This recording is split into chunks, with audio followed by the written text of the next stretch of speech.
إن الله وملائكته يصلون على النبي يا أيها الذين آمنوا صلوا عليه وسلموا تسليما اللهم صل على محمد لا حول ولا قوة إلا بالله العلي العظيم أعوذ بالله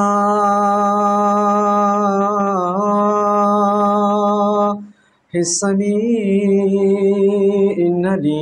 العليم من الشيطان اللعين الرجيم بسم الله الرحمن الرحيم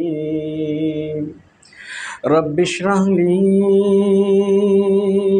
صدري ويسر لي أمري واحلل عقدة من لساني يفقهوا قولي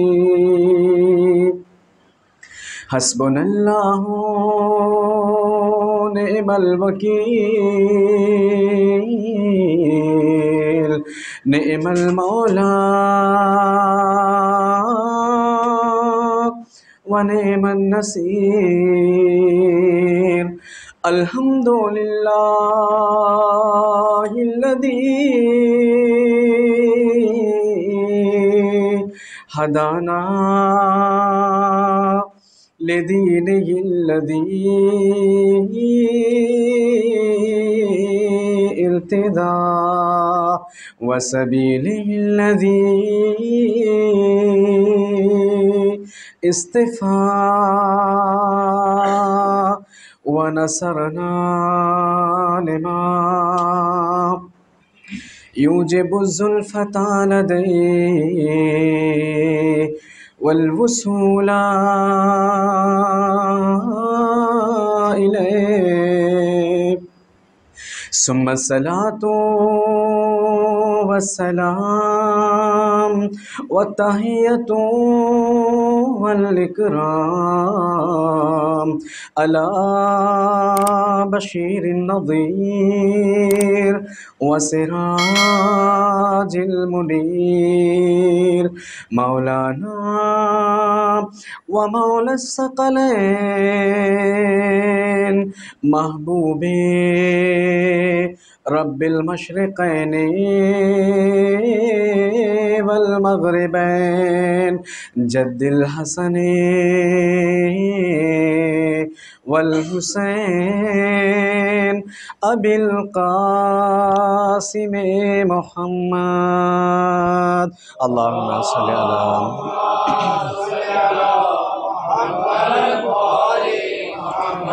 ثم الصلاة والسلام والتحية والإكرام على أهل بيته الطيبين الطاهرين المعصومين المظلومين المنتجبين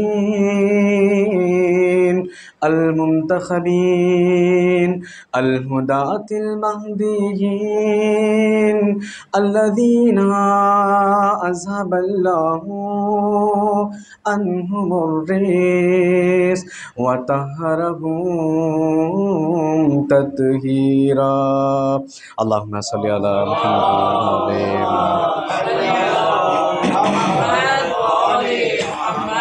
ولعنة الدائمة الباقية الأبدية الأزلية على أعدائهم أجمعين من الأولين والآخرين منكر فضائلهم غاصب حقوقهم أعداء الله وأعدائهم أجمعين من أول يوم ظلمهم إلى قيام يوم الدين.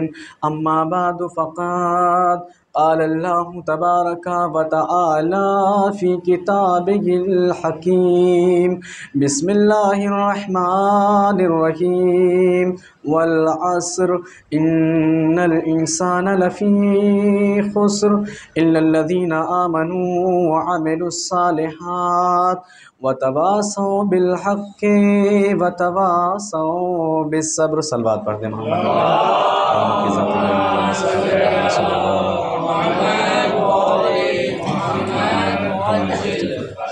قبل اس کے کہ کوئی معروضہ ذکر کریں، بانیان مجلس کے جو مرحومین ہیں بالخصوص اور من جملہ تمام مومنین اور مومنات اور آپ کے اپنے جو بھی احباب اور مرحومین اس دنیا سے چلے گئے ہیں اور اس حقیر کے بھی جو عزیز و اقربا مرحومین اس دنیا سے گئے ہیں، سب کو ہدیہ ثواب فرمائیے۔ بسم اللہ الرحمن الرحیم الحمدللہ رب العالمین الرحمن الرحیم صراط الذین انعمت علیہم غیر المغضوب علیہم ولا الضالین۔ بسم اللہ الرحمن الرحیم بسم اللہ الرحمن الرحیم قل هو اللہ احد اللہ الصمد اللہم صلی علی محمد وآل محمد۔ ایک صلوات پڑھ دیں محمد وآل محمد کی۔ عزاداران امام مظلوم کرب و بلا سرکار سید الشہداء زندہ رہیے، سلامت رہیے، خدا کوئی غم نہ دے سوائے غم اہل بیت نبی کے۔ الحمدللہ ان ایام میں بھی کہ جنہیں معصومین علیہم السلام کی مصیبتوں کا دن کہا گیا ہے، ماہ سفر، اگرچہ اسے سفر المظفر کہا جاتا ہے مگر اہل تشیع کے نزدیک، مذہب شیعہ کے نزدیک یہ مہینہ ایسے ہی حزن اور غم اور تکلیف و مشقت کا ہے جس طریقے سے یہ مہینہ اہل بیت عصمت و طہارت کے نزدیک ہے، کیونکہ ہم اس بات کو جانتے ہیں کہ جو واقعہ، جو حادثہ، جو سانحہ سن 61 ہجری میں کربلا کی زمین پر رونما ہوا، اس واقعے اور حادثے کا جو تسلسل ہے وہ اس مہینے میں بھی جاری و ساری رہا۔ خاندان اہل بیت عصمت و طہارت، خاندان نبوت و رسالت کو اسیری کی حالت میں ایک جگہ سے دوسری جگہ، ایک مقام سے دوسرے مقام پر پہنچایا گیا، اور یہ تسلسل ماہ سفر میں باقی اور برقرار رہا۔ تو جہاں ایک طرف رسول خدا غمزدہ ہیں، جہاں ایک طرف شہزادی کونین غمزدہ ہیں، جہاں ایک طرف اہل بیت عصمت و طہارت غمزدہ ہیں، وہیں اجر رسالت کا یہ تقاضا ہے اور قرآن سے اہل بیت کی مودت اور محبت کی طلبی کا یہ تقاضا ہے کہ ان سے محبت کرنے والا ہر مسلمان، ان سے مودت رکھنے والا ہر مومن، ان سے لگاؤ اور عشق رکھنے والی ہر قوم ان کے غم میں غمزدہ رہے اور ان کی خوشیوں میں خوشیوں کو برگزار کرے، منائے۔ تو یہ ہمارے لیے سعادت کی بات ہے۔ ہم نے ذکر کیا کہ یہ ادائے اجر رسالت کا بہترین موقع ہے، بہترین وقت ہے کہ ہم فرش عزائے امام حسین کو بچھا کر پیغمبر کی رسالت کا اجر ادا کرتے ہیں، کہ ان کے اہل بیت کے غموں کو یاد کرتے ہیں، ان کے اہل بیت کی مصیبتوں کو ذکر کرتے ہیں، اور ان کے مناقب کو، ان کے فضائل کو، ان کے جو بھی معاملات ہیں اسے دنیا تک کیا کرتے ہیں، پہنچاتے ہیں۔ عزیزان گرامی قدر، اس کے لیے بہترین چیز اور بہترین عمل جو ہے وہ یہ کہ ہم اپنے بچوں کو وادار کریں۔ ابھی انشاءاللہ تعالیٰ میں اپنی موضوع کی طرف آ جاؤں گا اس 2 سے 3 منٹ اور 5 منٹ کی تمہید کے ساتھ ساتھ۔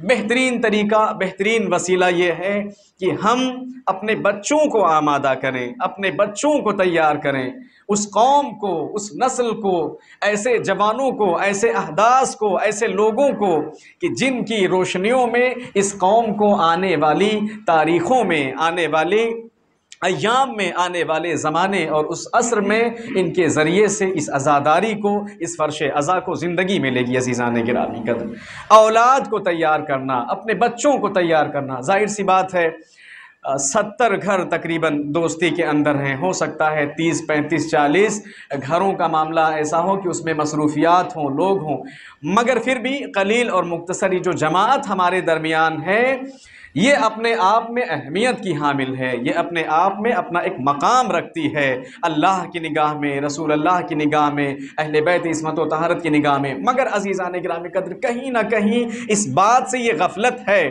کہ مجلس کے ہوتے ہوئے 60-70 گھروں کے ہوتے ہوئے تعداد کی کمی ہمارے درمیان محسوس ہوتی ہے، ہم اس چیز کو درک کرتے ہیں باقاعدہ طور پہ۔ یہ کیوں ہے؟ کیونکہ علم کی کمی ہے۔ یہ کیوں ہے؟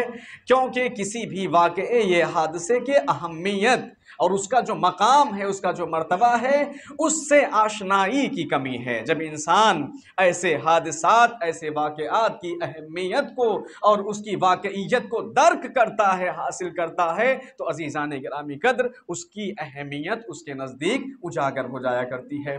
لہٰذا یہ تسلسل بڑوں سے نہیں، بزرگوں سے نہیں، بلکہ کس سے؟ ہمارے بچوں سے دوام پائے گا۔ بچوں کے ذریعے سے ان کی تربیت کی جائے، ان کی پرورش کی جائے، انہیں پروان چڑھایا جائے اس محبت کے اوپر، اس مودت کے اوپر۔ بچہ ہے جیسے حدیث قصہ پڑھتا ہے، بہت اچھا لگتا ہے۔ آج کا زمانہ اگر ہم دیکھیں تو تمام انسانیت، تمام قوم اور تمام لوگوں کو ہم یہ دیکھتے ہیں کہ ان کی تمام تر فکر اور ان کا تمام تر رجحان ایک بات کی طرف ہے۔ وہ کیا ہے؟ دنیا، صرف دنیا۔ میں انشاءاللہ تعالیٰ اپنی منزل کی طرف آ رہا ہوں دھیرے دھیرے۔ دنیا، ڈاکٹری پڑھانا ہے، سائنٹسٹ بنانا ہے، انجینئر بنانا ہے، کلکٹر بنانا ہے، افسر بنانا ہے، اور بہت ساری چیزیں ایسی بنانا ہے۔ مگر عزیزان گرامی قدر، اس بات کی فکر کم کی جاتی ہے کہ کیا ہم اپنے بچوں کو، کیا ایسی بھی کوئی تعلیم، ایسی بھی کوئی تربیت کر رہے ہیں جس کے ذریعے سے انہیں انسان بننے کی تعلیم اور تربیت ان کے ذریعے ہم پہنچائیں؟ کیا اس چیز کا؟ بے شک یہ بات بہت اہم ہے۔ ہم جانتے ہیں آنے والا زمانہ آج کے زمانے سے 1000 گنا زیادہ آگے ہوگا، بہت آگے ہوگا۔ سوشل میڈیا کا زمانہ ہے، آپ دیکھ رہے ہیں کہ آج دوریاں سمٹ گئی ہیں، فاصلے کم ہو گئے ہیں۔ انسان، کل کا زمانہ، کل کا دور تھا لوگوں سے ملنا، لوگوں سے رابطہ کرنا، لوگوں تک تواصل کرنا، اور اس طریقے کے سلسلے بہت مشکل سے ہوتے تھے۔ مگر آج کا زمانہ آپ دیکھیں، انسان زمین پر بھی اور آسمان کی فضاؤں میں بھی اڑ رہا ہے۔ امریکہ میں بیٹھا ہوا انسان بمبئی کے بیٹھے ہوئے انسان کے ساتھ ایسے رابطے میں ہے کہ جیسے کوئی فاصلہ ہی ایک دوسرے کے درمیان نہ رہ گیا ہو۔ یہ تو ٹیکنالوجی کا جو زمانہ دور ہے، اس سے کہیں زیادہ آنے والا زمانہ آگے ہوگا۔ بلکہ تواریخ کی کتب کا اگر مطالعہ کیا جائے تو اس کے اندر یہ باتیں پائی جاتی ہیں کہ دنیا نے یہ جو علمی سفر طے کیا ہے، یہ دنیا نے جو علمی مرحلے کو طے کیا ہے اور جس مقام اور مرتبے تک علم کی ترقی میں یہ دنیا پہنچی ہے، اس نے 27 حروف میں سے علم کے ابھی تک صرف 2 حرف کا ادراک کیا ہے۔ عزیزان گرامی قدر، کیا کیا ہے؟ 2 حرف کا ادراک کیا ہے، اور یہ پورے کے پورے 27 حروف کا جو ادراک اور اس کا اکمال ہوگا وہ امام مہدی عجل اللہ تعالی فرجہ شریف کے زمانے۔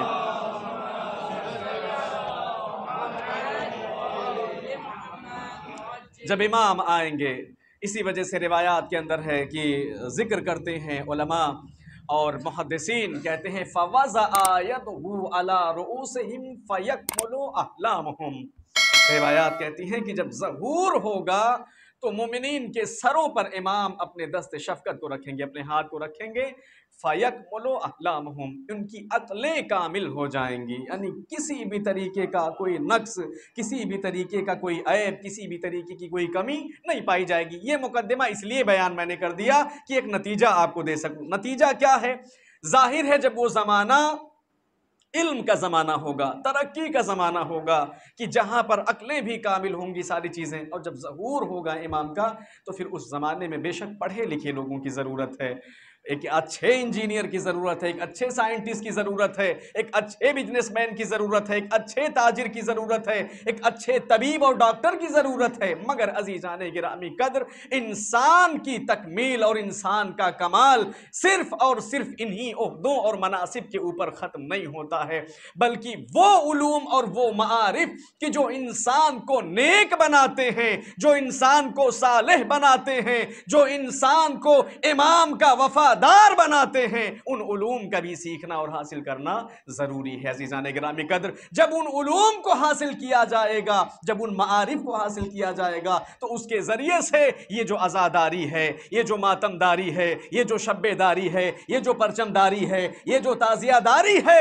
یہ جو مراسم عزا ہمارے درمیان پائے جاتے ہیں، یہ صرف رسم و رواج کے اندر سمٹ کر نہیں رہ جائیں گے، بلکہ ان کے حقائق کو جانا جائے گا۔ ہمارا ایک بچہ وہ حقیقت کو جانے، ہمارا ایک بچہ وہ علم کے ذریعے، معرفت کے ذریعے، ورنہ آج سوشل میڈیا کے اوپر آپ دیکھیں کیمرے لگے ہوئے ہیں، مائک کو لے کر کے باقاعدہ خیمے بنا کر کے اور باقاعدہ جگہوں کو معین کیا جاتا ہے، اور آج جوانوں کو ورغلایا جاتا ہے، کہتے ہیں کہ یہ عزاداری بھی کرتے ہیں، سبیلیں بھی پیتے ہیں۔ عزاداری کا سبیل سے کیا لینا دینا؟ یہ عزاداری بھی کرتے ہیں، بریانی بھی کھاتے ہیں، مصائب اور مصیبت کا بریانی کے کھانے سے کیا لینا دینا؟ یہ عزاداری بھی کرتے ہیں اور نئے نئے کالے کالے کپڑے بھی پہنتے ہیں، یہ کالے نئے کپڑوں کا عزاداری سے کیا لینا دینا ہے؟ تو عزیزان گرامی قدر، آپ دیکھ رہے ہیں کس طریقے سے ذہنوں کو ڈائیورٹ کیا جا رہا ہے، کس طریقے سے ایک مغالطہ پیدا کیا جا رہا ہے، کس طریقے سے سازشیں کی جا رہی ہیں عزاداری کے خلاف، اہل البیت کے خلاف، دین کے خلاف، مذہب تشیع کے کلچر اور اس کی ثقافت کے خلاف کس طریقے سے پروپیگنڈے کیے جا رہے ہیں۔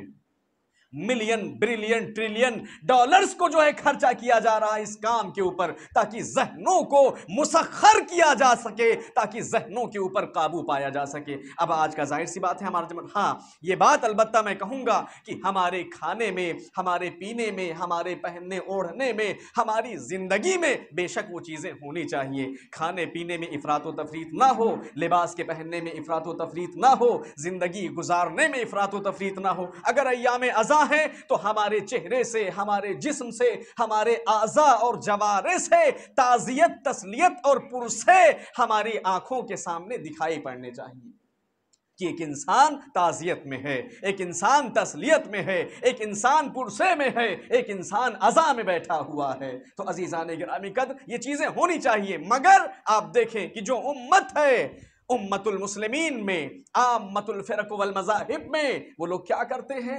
ذہنوں کو ڈائیورٹ کر رہے ہیں۔ اب ہمارا بچہ کہتا ہے یہ بھی مولانا بات صحیح کہہ رہا ہے، نہیں بات بالکل بھی صحیح نہیں کہہ رہا ہے، دین مولانا نہیں ہے، دین قرآن ہے۔ عزیزان گرامی قدر، دین مولانا نہیں ہے، دین سنت پیغمبر ہے، دین مولانا نہیں ہے، دین اہل البیت علیہ السلام کی سیرت اور ان کا کردار ہے۔ مگر یہ کیسے ہوگا؟ ان تعلیمات کے ذریعے سے ہوگا، ان علوم کے ذریعے سے ہوگا، ان معارف کے ذریعے سے ہوگا کہ جن علوم و معارف کو اہل البیت نے اپنے شیعوں کے لیے چھوڑا، اور وہ کیا ہے؟ قرآن اور اہل البیت علیہ السلام ہیں۔ ایک صلوات پڑھ دیں محمد و آلہ۔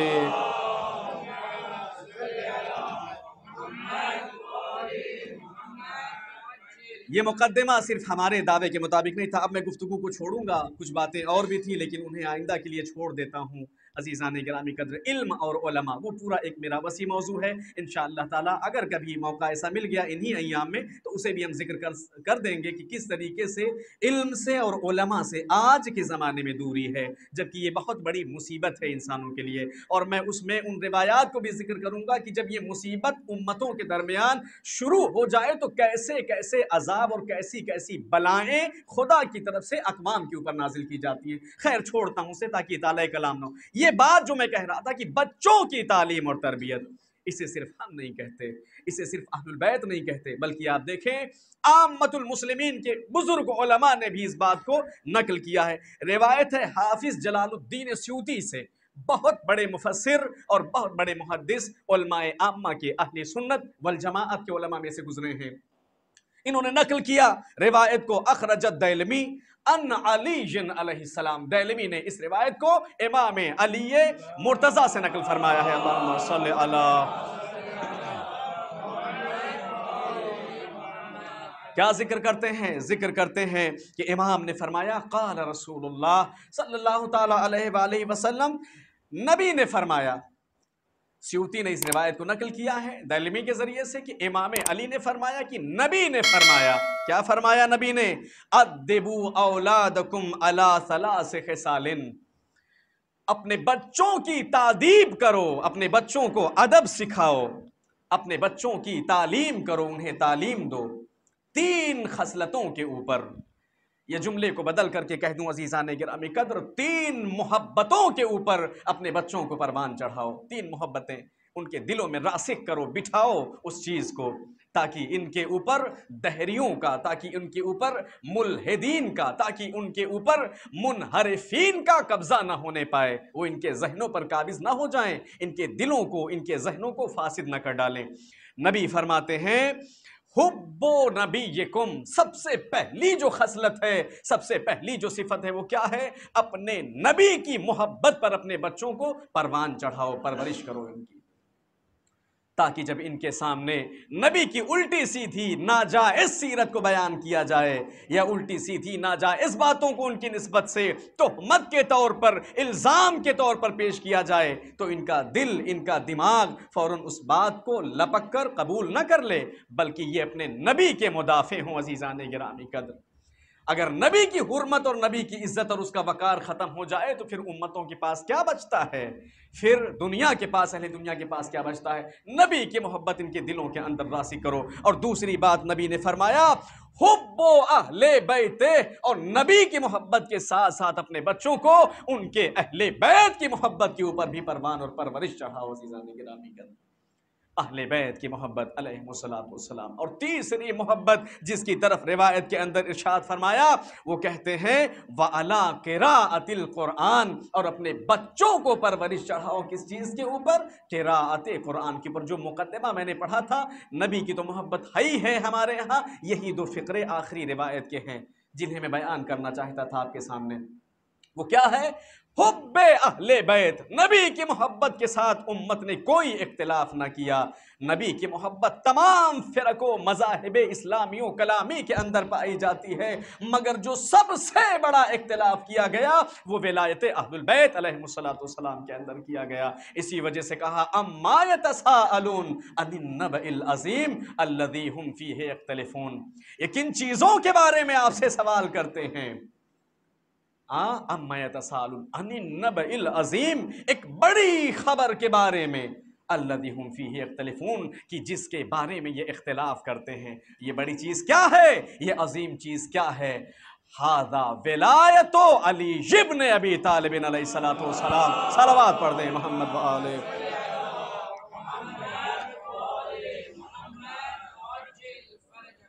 وہ بڑی چیز کیا ہے؟ وہ نبع عظیم کیا ہے؟ وہ بڑی خبر کیا ہے؟ ولایتنا اہل البیت، ہم اہل بیت کی ولایت، ہم اہل بیت کی محبت ہے، لہٰذا نبی نے فرمایا کہ اہل بیت کی محبت کے اوپر اپنے بچوں کو پروان چڑھاؤ۔ اس کے بعد تیسری چیز کیا ہے؟ علی قراءۃ القرآن۔ عزیزان گرامی قدر، چاہے جتنی ڈیوٹی ہو، چاہے جتنی مصروفیت ہو، چاہے جتنا آپ کے پاس وقت کی کمی ہو، مگر آپ کے لیے لازم اور ضروری ہے کہ آپ اپنے بچوں کو قرآن اور اہل بیت سے دور قطعی نہ ہونے دیں۔ آپ دیکھیں کہ دنیا کی تعلیم میں تو ہم کہیں نہ کہیں افراط و تفریط کا شکار ہیں۔ بچے کا ٹیوشن اس کی بھی فکر ہے، بچے کا اس اسکول اس کی بھی فکر ہے، تمام چیزیں، جتنی چیزیں، ہر چیز کی فکر ہے، مگر کیا ہم اس کے اخلاق کے لیے، مگر کیا ہم اس کی سیرت کے لیے، مگر کیا ہم اس کے کردار کے لیے، مگر کیا ہم اس کے آنے والے مستقبل کے لیے بھی کوئی کام کر رہے ہیں کہ کل کو جب ہم بوڑھے ہو جائیں، کل کو جب ہم بے آسرا ہو جائیں تو اس کی آنکھوں میں جب ہم دیکھیں تو ہمارے دل کے اندر ٹھنڈک اور برودت محسوس ہو۔ عزیزان گرامی قدر، جبکہ ایسا نہیں ہے۔ آج ماں باپ کی زندگیاں اٹھا کر کے دیکھ لیجئے، باپ الگ پڑا ہوا ہے، ماں الگ پڑی ہوئی ہے۔ آج ویسٹرن کلچر ہے، ماڈرن زمانہ ہے، آپ دیکھیں اب تو اولڈ ہاؤس بنوا دیا گیا ہے، ماں باپ کو اٹھایا، پیسے اور روپے کے سارے اٹھا کر کے لے جا کر کے وہاں پھینک دیا۔ کیوں؟ کیونکہ یہ جو زندگی ہے ہماری، یو اور می اور ہی اور شی اور از اور دس اور دیٹ، یہ زندگی ہماری عزیزان گرامی قدر ہمیں اس کلچر سے، اس ثقافت سے کہ جو اسلام کی تہذیب ہے، جو اسلام کا کلچر اور فرہنگ ہے، وہ دور کر دیتی ہے۔ مگر نبی نے کیا فرمایا؟ اس کلچر میں واپسی ایک ہی صورت میں ہو سکتی ہے کہ ہمارے اہل بیت کی سیرت و کردار اور پھر اللہ کی کتاب کی تعلیم جس کے پاس ہوگی، اس کا دین بھی محفوظ ہوگا، اس کا آئین بھی محفوظ ہوگا۔ صلوات پڑھ دیں محمد و آل محمد کی۔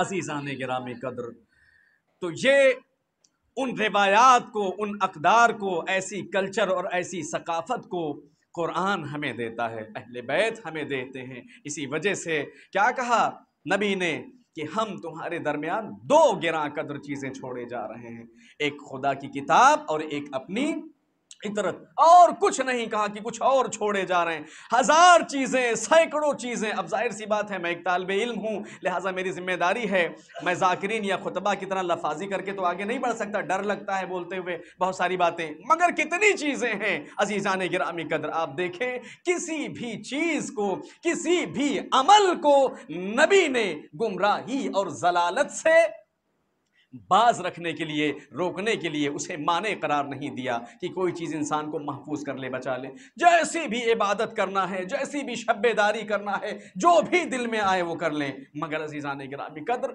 گمراہی سے بچنے کا ایک ہی راستہ نبی نے بنایا اور بتایا کہ وہ ہمارے اہل بیت ہیں، اور وہ کیا ہے؟ قرآن کی تعلیم ہے۔ لہٰذا اس کی طرف ہمیں توجہ کرنے کی ضرورت ہے کہ کیا دن کا ایک حصہ ہم اپنے بچوں کو اس قرآن کی بھی تعلیم اور تربیت کے لیے پیش کر رہے ہیں یا نہیں کر رہے ہیں۔ ایک صلوات پڑھ دیں محمد و آل محمد۔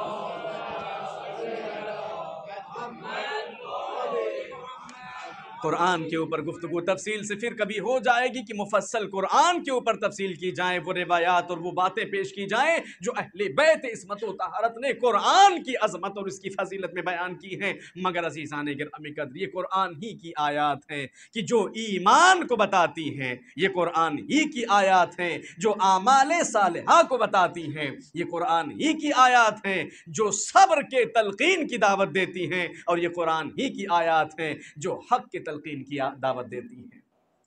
یعنی ان چیزوں کو ہم کہاں سے سیکھتے ہیں؟ قرآن سے سیکھتے ہیں۔ اگر انسان کے پاس سب کچھ ہو مگر اس کی زندگی میں صبر نہیں پایا جاتا تو عزیزان گرامی قدر پھر اس کے پاس کیا پایا جاتا ہے؟ اسی وجہ سے معصومین علیہ السلام فرماتے ہیں کہ جسے صبر نجات نہیں دے سکتا اسے جزا اور فضا ہلاک کر دیتا ہے۔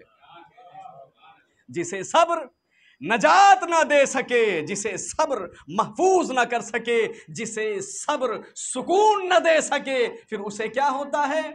امام فرماتے ہیں جزا اور فضا اسے تباہ اور ہلاک اور برباد کر دیتا ہے۔ لہٰذا صبر ہماری زندگی میں پایا جانا چاہیے۔ اور صبر کیسے ہمیں ملے گا؟ جب ہم قرآن پڑھتے ہیں، جب ہم اہل البیت کو پڑھتے ہیں عزیزان گرامی قدر۔ اسی طریقے سے حق ہماری زندگی میں ہے۔ آپ دیکھیں حق کی تلقین کرتے رہو، حق کی باتیں کرتے رہو، حق کی باتیں بیان کرو، کسی کے بھی سامنے نہ ڈرو۔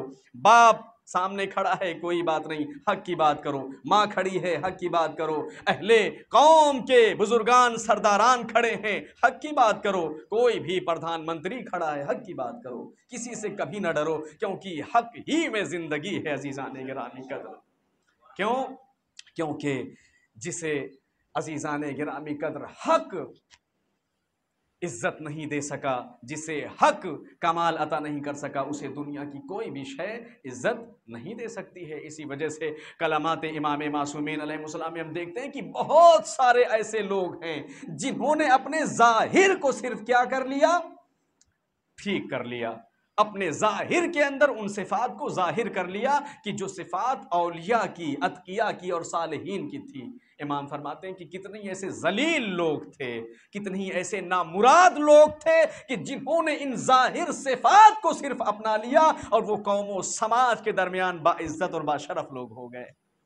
تو یہ چیزیں عزیزان گرامی قدر تعلیمات قرآن کے ذریعے سے ہمیں ملتی ہیں، لہٰذا یہ ضروری ہے کہ ہم اپنے بچوں کے اچھے کھانے کے ذریعے، اچھے لباس کے ذریعے، اچھے غذا کے ذریعے، اچھے گھر اور مسکن کے ذریعے، اچھی گاڑی اور اچھے گھوڑے کے ذریعے ہی صرف راضی اور خوش نہ رہیں کہ ان کے پاس اچھا لباس ہے، ان کے پاس اچھی گاڑی ہے، ان کے پاس اچھا کھانا ہے۔ نہیں عزیزان گرامی قدر، ضروری ہے کہ ہمیں اس بات کی فکر ہونی چاہیے کہ ان کے پاس اچھا اخلاق ہے کہ نہیں ہے، ان کے پاس اچھا کردار ہے کہ نہیں ہے، ان کے پاس اچھی سیرت ہے کہ نہیں ہے۔ آج کا بچہ گھر سے باہر نکلتا ہے، کوئی بھی حرکت کرے، کسی بھی طریقے کی بدماشی کرے، کسی بھی طریقے کی شرارت کرے، کسی بھی طریقے کی بےہودگی اگر کر گزرے تو دنیا بچے کو برا بھلا نہیں کہتی، بلکہ سب سے پہلے پلٹ کر یہ کہتی ہے کہ اس کا باپ کون ہے، یہ کس کی اولاد ہے۔ عزیزان گرامی قدر، یہ کس کا بیٹا ہے، یہ کس کی اولاد ہے، یعنی بیٹے کی کرتوت کی نسبت اس کے باپ کی طرف دی جاتی ہے۔ اہل البیت نے بھی یہی کہا ہے، دیکھو تم کو ہماری طینت سے پیدا کیا گیا ہے، کونوا لنا زینا ولا تکونوا علینا شینا، کہ تم ہمارے لیے باعث زینت بنو، باعث ننگو آر نہ بنو، ہمارے لیے فخر کا سبب بنو، ہمارے لیے سر بلندی کا سبب بنو، ہمارے لیے ننگو آر کا سبب نہ بننا۔ کیوں؟ کیونکہ تمہیں ہماری بچی ہوئی طینت سے، ہماری خلقت سے پیدا کیا گیا ہے۔ عزیزان گرامی قدر، تمہارا جو بھی فعل ہوگا، تمہارا جو بھی عمل ہوگا، تمہارا جو بھی کردار ہوگا، اس کردار کی نسبت تم تک نہیں بلکہ ہم تک آتی ہے، ہم اہل بیت تک آتی ہے، ہم آل محمد تک آتی ہے۔ لہٰذا اگر یہ چاہتے ہو کہ ہمارا سر محضر مقدس باری تعالیٰ میں فخر و مباحات کے ساتھ اٹھا رہے، بلند رہے، تو تم اپنی سیرت کے ذریعے سے، اپنے کردار کے ذریعے سے خود کو بھی سرخرو کرو، ہمیں بھی سرخرو کرو۔ ایک صلوات پڑھ دیں محمد و آلِ۔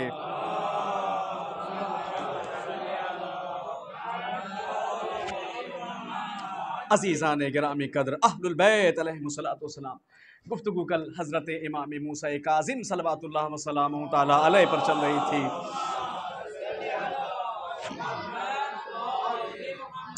زندگی بہت ہے اور ظاہر سی بات ہے اتنا وقت نہیں ہوتا کہ ہم اپنے ٹوٹے پھوٹے اور جوڑے جاڑے الفاظ اور کلمات سے اور یاد کیے ہوئے سبق سے ایسے سورج اور ایسے چاند اور ایسی سمندروں کی توصیف کریں کہ جن کا کنارہ نہیں پایا جاتا ہے۔ عزیزان گرامی قدر، وہ چمکتے ہوئے سورج اور چمکتے ہوئے قمر اور چمکتے ہوئے نجوم اور ستاروں کے مانند ہیں، ان کی توصیف بیان نہیں کی جا سکتی، مگر ہم نے سیرت اور کردار کے پہلو سے 2-3 باتیں کل اہل البیت کی آپ کے درمیان رکھی تھی۔ وہ بات کامل نہیں ہو سکی، اس کو تکمیل کرنا چاہتے ہیں کہ ائمہ معصومین علیہ السلام کی جو زندگی ہے اس کے ذریعے سے انہیں مقام اور مرتبہ دنیا کے اندر عطا کیا گیا۔ کسی کی بھی کوئی قرابت خدا کے ساتھ اور رشتہ داری نہیں ہے کہ کسی کو یوں ہی میڈل مل جائے، کسی کو یوں ہی ڈگری مل جائے، کسی کو یوں ہی منصب و مقام مل جائے۔ نہیں عزیزان گرامی قدر، عمل کی قیمت چکانا پڑتی ہے منصب اور مقام کو پانے کے لیے۔ اگر منصب چاہیے، اگر مقام چاہیے، اگر عزت چاہیے، اگر نام چاہیے، اگر شہرت چاہیے، اگر بلندی چاہیے، تو اس کے لیے عمل کی قیمت چکانا پڑتی ہے، جو کہ اہل البیت علیہ السلام نے چکایا ہے۔ پیسہ دے کر کوئی عزت نہیں خرید سکتا، پیسہ دے کر کوئی نام نہیں کما سکتا، پیسہ دے کر کوئی کسی مقام اور منصب تک نہیں پہنچ سکتا ہے۔ عزیزان گرامی قدر، کردار انسان کو بلندی عطا کرتا ہے، کردار انسان کو زندگی عطا کرتا ہے۔ صلوات پڑھ دیں محمد و آل محمد کی ذات۔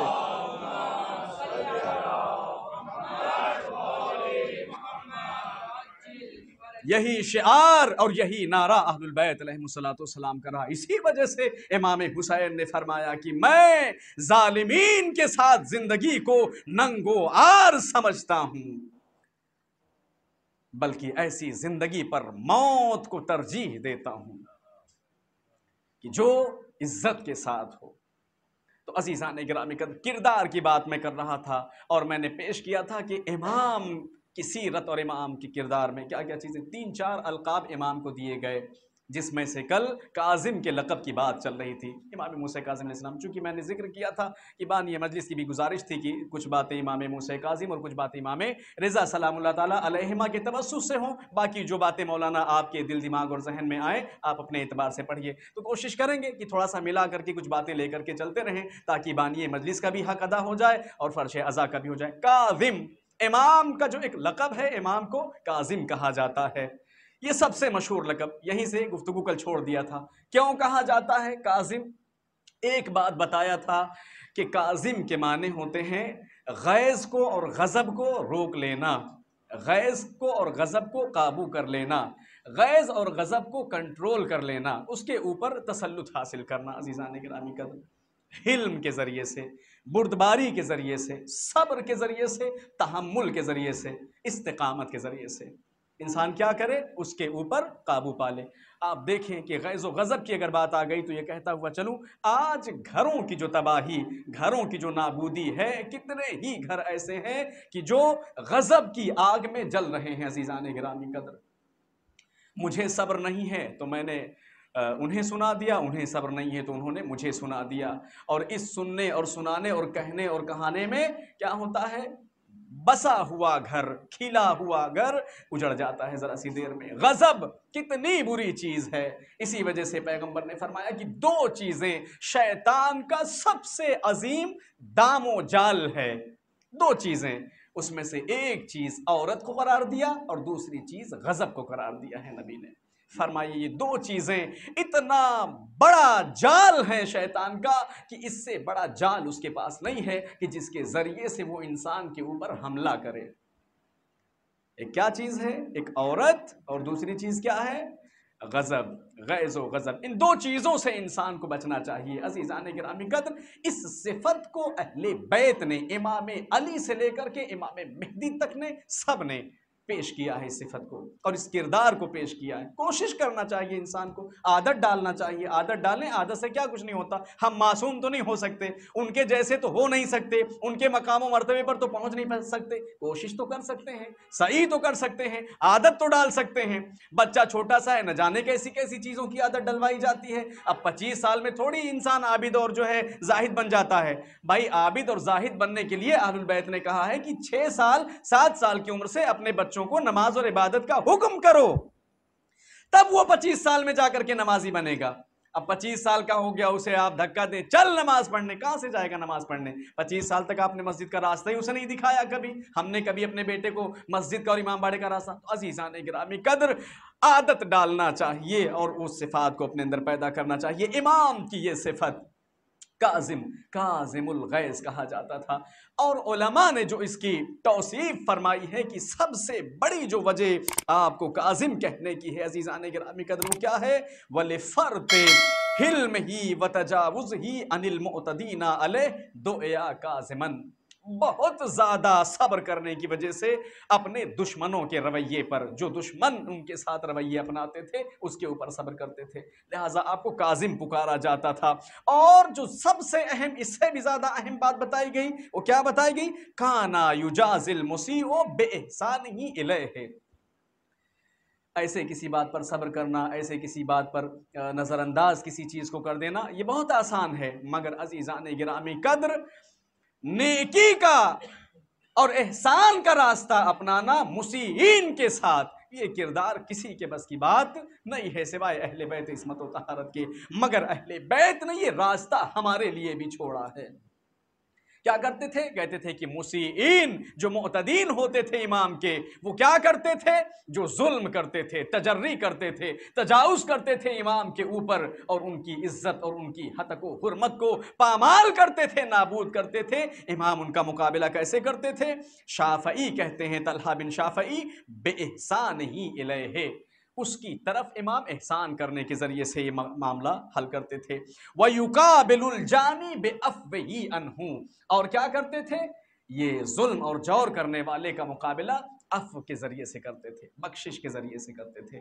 اس کی وجہ سے امام کو کیا کہا گیا؟ کاظم کہا گیا، غیظ و غضب کے اوپر قابو اور کنٹرول رکھنے والا۔ اس صفت کو بھی ہمیں اپنے اندر پیدا کرنا چاہیے، اور اپنے بچوں کے اندر بھی اس صفت کو عزیزان گرامی قدر کیا کرنا چاہیے؟ پیدا کرنا چاہیے۔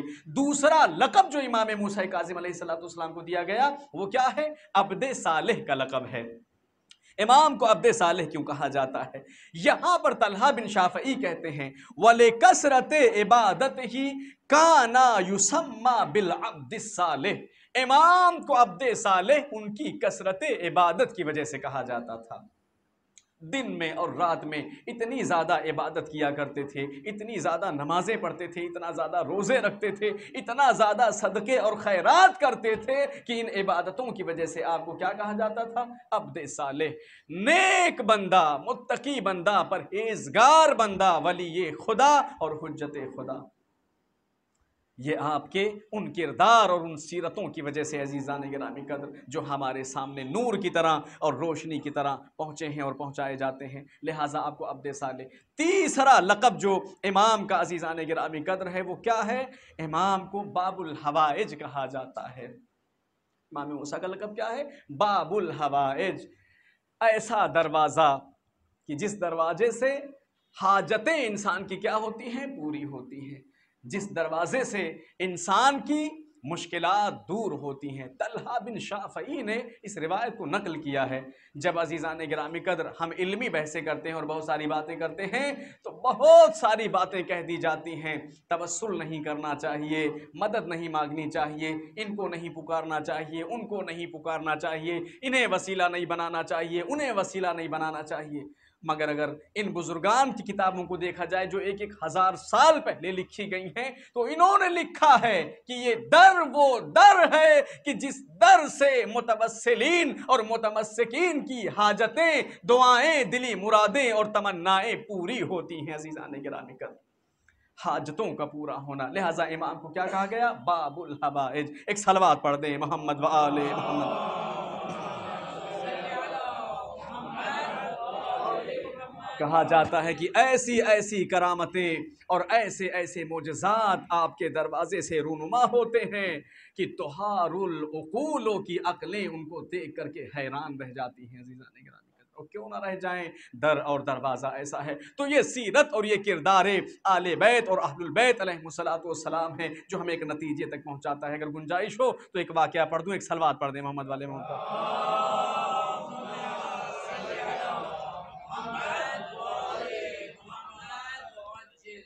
ایک اور صلوات پڑھ دیں، محمد و آل محمد کی ذات گرامی پر۔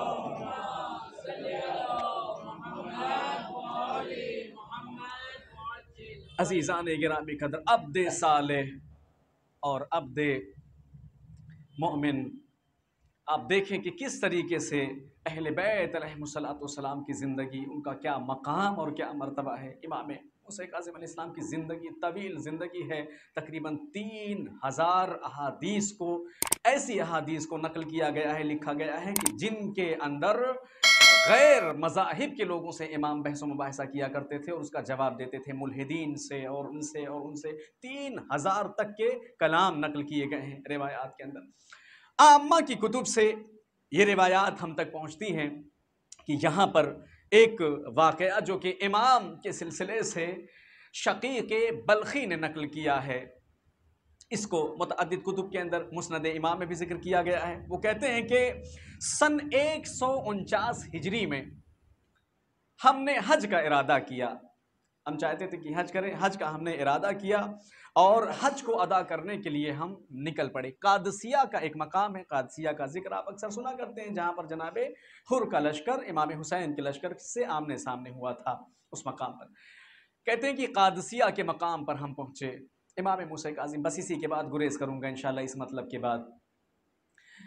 فرماتے ہیں کہ ہم نے دیکھا کہ بہت سارے لوگ بیٹھے ہوئے تھے، ایک جوان پر میری نظر پڑی، میں نے اس جوان کو دیکھا کہ وہ لباس کے اوپر پشم کا لباس اوڑھے ہوئے ہے، پہنے ہوئے ہے، اور اس کے پیروں میں نالین ہے۔